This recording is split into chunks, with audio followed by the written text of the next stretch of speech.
appreciate all of you. This is a long morning, lots of questions, lots of statements.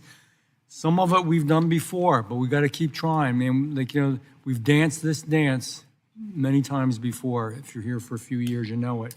And I'm going to state the obvious, and you've heard it before. Trucking really is the heartbeat of America. In an era when we're trying to save money, we should never hurt the people who work so damn hard to make sure we get the goods that we need.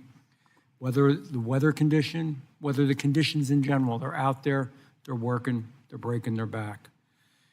As we look forward to this reauthorization, it's critical that we advance measures that also promote truckers' safety and their job security. It matters, and it's got to remain a top priority. As we see more and more interest in autonomous truck technology, we as a committee must ensure that it is done safely, that it's done properly, that it is done with the truckers in mind, and without doing undue harm to the workforce. This technology is still new. It's very new, and it's largely untested, particularly in trucks. As it develops, there must be human beings behind the wheel to ensure that nothing fails and that nobody gets hurt. Over the past decade, we've lost 114,000 drivers from the workforce, as we all know. It's hard to recruit them. It's a hard job. People don't want to work that hard anymore. Nobody wants to talk about that. But if you notice, in general, jobs that are real hard and you really got to break your back, it's hard. It doesn't matter. The trades, even though the fact that it pays good money, wherever it is, it's not easy. Recruiting, retaining qualified drivers must be part of any serious transportation policy. We can't overlook it. We can't forget about it. We can't pretend it's not there. And despite the industry-wide push for recruitment, we've recently heard major voices from the tech, automotive, and freight industries renewing their push for the rapid deployment of autonomous trucks. I'm not saying there's no place for them, but I'm saying we got to really watch what we're doing and be careful here. Mr. Pugh, thank you for being here again today. We have danced this dance. But what are you hearing from your stakeholders as far as the impact of autonomous vehicles right now? Yeah, my members have a lot of concern. Of course, they're concerned about their jobs, first and foremost, I would say. But, I think we can all probably agree that this technology's down the road, and I believe that it'll probably come. I don't think it's going to take all trucking jobs by any means. I think there's certain things it can probably do, but I still think it's a long way.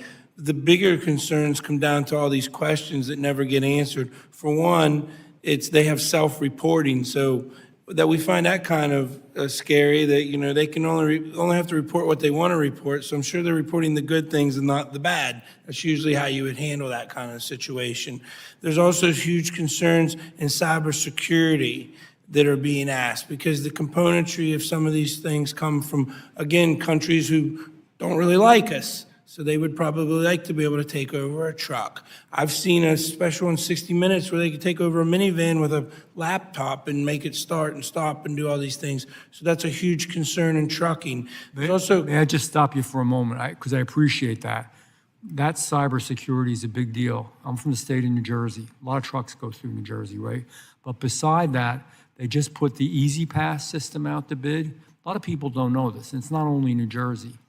The company that got the bid, and they weren't even the low bidder, the company that they got the bid is a company from Singapore. And on their board was a direct connect, an individual on their board. He had to take himself off the board, but there are other connects there as well with the communist Chinese.